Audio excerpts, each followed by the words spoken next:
ଭୁଲରେ ବି ଏହି 10ଟି ଜିନିଷ ଭଗବାନ ଶିବଙ୍କ ଉପରେ ଚଢ଼ାନ୍ତୁ ନାହିଁ। ନମସ୍କାର, ଜୟ ଜଗନ୍ନାଥ। ଦର୍ଶକ ବନ୍ଧୁ, ଆପଣମାନେ ଜାଣିଥିବେ ଯେ ଶ୍ରାବଣ ମାସର ବିଶେଷ ମହତ୍ତ୍ୱ ବିଷୟରେ।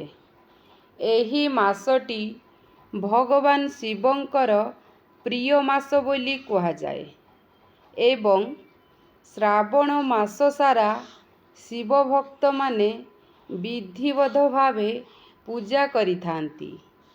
ତାହା ସହିତ ଶିବଲିଙ୍ଗ ଉପରେ ଜଳାଭିଷେକ, କ୍ଷୀର ଅଭିଷେକ ଏବଂ ଅନ୍ୟ ଧାର୍ମିକ କାର୍ଯ୍ୟ କରାଯାଏ। ଶିବ ପୁରାଣ ଅନୁସାରେ ଭଗବାନ ଶିବ ସ୍ୱୟଂଭୂ ଅଟନ୍ତି।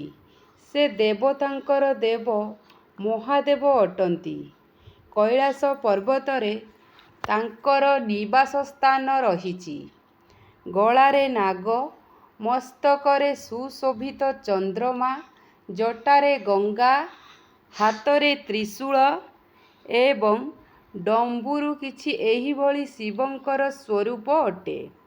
କଥାରେ ଅଛି, ଯେଉଁ ଭକ୍ତ ଭଗବାନ ଶିବଙ୍କର ଆରାଧନା କରିଥାଏ ତାଙ୍କୁ ସମସ୍ତ ପ୍ରକାର କଷ୍ଟରୁ ମୁକ୍ତି ମିଳିଥାଏ। କିନ୍ତୁ ତାଙ୍କର ପୂଜା କରିବା ସମୟରେ କିଛି ବିଶେଷ କଥା ଉପରେ ଧ୍ୟାନ ଦେବା ଉଚିତ। କିନ୍ତୁ ତାହା ପୂର୍ବରୁ ଯଦି ଆପଣମାନେ ଚାହୁଁଛନ୍ତି ମାତା ଲକ୍ଷ୍ମୀଙ୍କର ଆଶୀର୍ବାଦ ଆପଣଙ୍କ ଉପରେ ସଦାସର୍ବଦା ରହୁ, ତେବେ ଏହି ଭିଡ଼ିଓକୁ ଗୋଟେ ଛୋଟିଆ ଲାଇକ୍ କରନ୍ତୁ ଏବଂ ଚ୍ୟାନେଲକୁ ସବସ୍କ୍ରାଇବ୍ କରି କମେଣ୍ଟରେ ଜୟ ମାତା ଲକ୍ଷ୍ମୀ ବୋଲି ନିଶ୍ଚିତ ଲେଖନ୍ତୁ। ଶିବ ପୁରାଣରେ କୁହାଯାଇଛି, ଭଗବାନ ଶିବଙ୍କ ପୂଜା ସମୟରେ କିଛି ବିଶେଷ କଥା ଉପରେ ଧ୍ୟାନ ରଖିବା ଉଚିତ। କିଛି ଜିନିଷ ଏମିତି ହୋଇଥାଏ ଯାହାର ଶିବ ପୂଜନ ସମୟରେ ବ୍ୟବହାର ଅଶୁଭ ମନାଯାଇଥାଏ।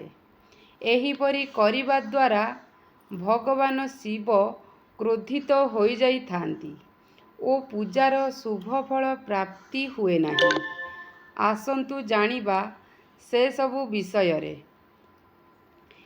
ନମ୍ବର 1, ହଳଦୀ। ଅନେକ କିଛି ପୂଜାପାଠରେ ହଳଦୀକୁ ବ୍ୟବହାର କରାଯାଇଥାଏ। କିନ୍ତୁ ଭଗବାନ ଶିବଙ୍କୁ ହଳଦୀ ଚଢ଼ାଯାଏ ନାହିଁ। ବାସ୍ତୁ ଅନୁସାରେ ଶିବଲିଙ୍ଗ ପୌରୁଷର ପ୍ରତୀକ ଅଟେ ଏବଂ ହଳଦୀକୁ ସୌନ୍ଦର୍ଯ୍ୟ ପ୍ରସାଧନ ସାମଗ୍ରୀ ଭାବେ ମନାଯାଇଥାଏ। ହଳଦୀର ସୌନ୍ଦର୍ଯ୍ୟ ଭଗବାନ ବିଷ୍ଣୁ ଓ ସୌଭାଗ୍ୟ ସହିତ ହୋଇଥାଏ। ଏଥିପାଇଁ ଏହା ଭଗବାନ ଶିବଙ୍କୁ ଚଢ଼ାଯାଏ ନାହିଁ।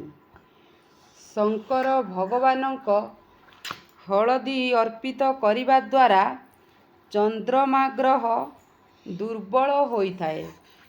ନମ୍ବର 2, କୁମକୁମ ବା ସିନ୍ଦୁର। ମହିଳାମାନେ ସ୍ୱାମୀଙ୍କର ଲମ୍ବା ଆୟୁଷର କାମନା ପାଇଁ ସିନ୍ଥିରେ ସିନ୍ଦୁର ଲଗାଇଥାନ୍ତି। କିଛି ଲୋକ ଏହାକୁ ଭଗବାନ ଶିବଙ୍କୁ ଅର୍ପିତ କରିଥାନ୍ତି। କିନ୍ତୁ ଶିବ ପୁରାଣରେ ଏହାକୁ ସମ୍ପୂର୍ଣ୍ଣ ଭାବେ ବାରଣ କରାଯାଇଛି। ଶିବ ପୁରାଣରେ ମହାଦେବଙ୍କୁ ବିନାଶକ ବୋଲି କୁହାଯାଇଛି। ଏହି କାରଣରୁ ମହାଦେବଙ୍କ ପୂଜାରେ କୁମକୁମ ବା ସିନ୍ଦୁର ବ୍ୟବହାର କରାଯାଏ ନାହିଁ। ନମ୍ବର 3, ତୁଳସୀ। ପବିତ୍ର ତୁଳସୀ ଅନେକ ଦେବୀ ଦେବତାଙ୍କ ପୂଜାରେ ବିଶେଷ ରୂପରେ ବ୍ୟବହାର କରାଯାଇଥାଏ। କିନ୍ତୁ ଭଗବାନ ଶିବଙ୍କ ପୂଜାରେ ତୁଳସୀର ବ୍ୟବହାର ବର୍ଜିତ ହୋଇଥାଏ।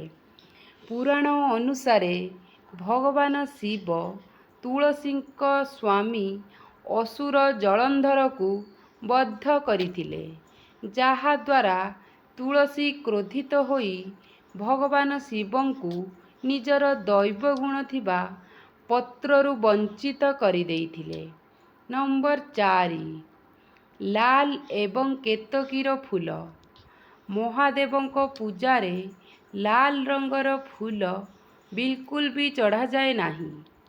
ଗୋଟେ କଥା ଅନୁସାରେ ଅସତ୍ୟ କହିବା ଉପରେ ଭଗବାନ ଶିବ କେତକୀ ଫୁଲକୁ ଅଭିଶାପ ଦେଇଥିଲେ।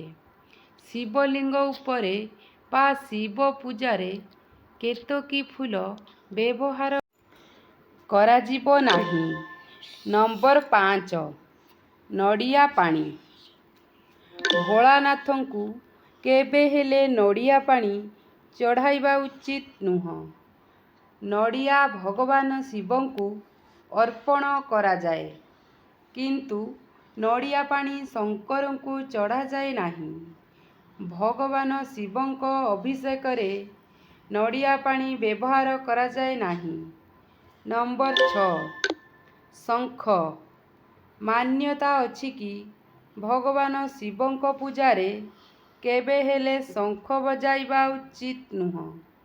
ଶଙ୍ଖରେ ତାଙ୍କ ଉପରେ ଜଳ ଅର୍ପଣ କରିବା ଉଚିତ ନୁହଁ। କଥାରେ ଅଛି, ଭଗବାନ ଶିବ ଶଙ୍ଖଚୂଡ଼ ନାମକ ଏକ ଅସୁରକୁ ବଧ କରିଥିଲେ। ସେବେଠାରୁ ଶଙ୍ଖକୁ ସେହି ଅସୁରର ପ୍ରତୀକ ମନାଯାଇଛି। କାହିଁକି ନା ଶଙ୍ଖଚୂଡ଼ ବିଷ୍ଣୁ ଭକ୍ତ ଥିଲେ। ସେଥିପାଇଁ ଭଗବାନ ବିଷ୍ଣୁଙ୍କୁ ପୂଜାରେ ଶଙ୍ଖ ଫୁଙ୍କାଯାଏ। ଭଗବାନ ଶିବଙ୍କ ପୂଜାରେ ଏହାର ବ୍ୟବହାର ବର୍ଜିତ ଅଟେ। ନମ୍ବର 7 ଭଙ୍ଗା ଚାଉଳ।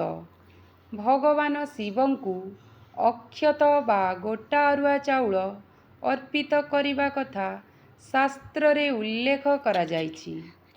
ଭଙ୍ଗା ଚାଉଳ ଅପୂର୍ଣ୍ଣ ଏବଂ ଅଶୁଦ୍ଧ ହୋଇଥାଏ।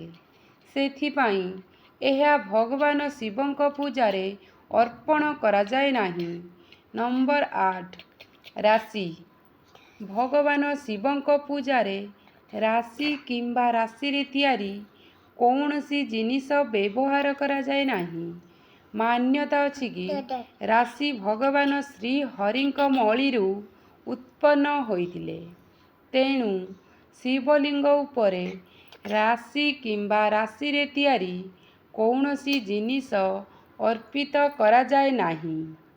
ନମ୍ବର 9 ଲାଲ ଚନ୍ଦନ। ଭଗବାନ ଶିବଙ୍କୁ ଏକ ବୈରାଗୀର ରୂପ ମନାଯାଇଥାଏ ଏବଂ ଲାଲ ଚନ୍ଦନକୁ ସୌଭାଗ୍ୟର ପ୍ରତୀକ ମନାଯାଇଛି। ସେଥିପାଇଁ ଭଗବାନ ଶିବଙ୍କୁ ପୂଜା କରିବା ସମୟରେ ରକ୍ତ ଚନ୍ଦନର ବ୍ୟବହାର କରିବା ପରିବର୍ତ୍ତେ ଶ୍ରୀଖଣ୍ଡ ଚନ୍ଦନର ପ୍ରୟୋଗ କରିବା ଉଚିତ। ନମ୍ବର 10 ଷ୍ଟିଲ୍ ପାତ୍ରରେ ଜଳ। ଭୁଲରେ ବି ଭଗବାନ ଶିବଙ୍କ ଉପରେ ଷ୍ଟିଲ୍ ପାତ୍ରରେ ଜଳ ଚଢ଼ାଇବା ଉଚିତ ନୁହଁ। ଏହାଦ୍ୱାରା ଭଗବାନ ଶିବ ଅସନ୍ତୁଷ୍ଟ ହୋଇଯାଆନ୍ତି। ଜଳ ଅର୍ପଣ କରିବା ପାଇଁ ସର୍ବୋତ୍ତମ ପାତ୍ର ତମ୍ବା ହୋଇଥାଏ। ସେଥିପାଇଁ ଏହି ପାତ୍ରରେ ଜଳ ଚଢ଼ାଇବା ଉତ୍ତମ ଅଟେ। କିନ୍ତୁ ଭୁଲରେ ବି ତମ୍ବା ପାତ୍ରରେ କ୍ଷୀର ଭଗବାନ ଶିବଙ୍କ ଉପରେ ଚଢ଼ାନ୍ତୁ ନାହିଁ। କାହିଁକି ନା ତମ୍ବା ପାତ୍ରରେ କ୍ଷୀର ବିଷ ସମାନ ହୋଇଯାଇଥାଏ। ଦର୍ଶକ ବନ୍ଧୁ, ଆପଣମାନେ ମୋର ଏହି ଭିଡ଼ିଓଟିକୁ ଶେଷ ପର୍ଯ୍ୟନ୍ତ ଦେଖିଥିବାରୁ ମୁଁ ଆପଣମାନଙ୍କୁ ହୃଦୟରୁ ଧନ୍ୟବାଦ ଜଣାଉଛି।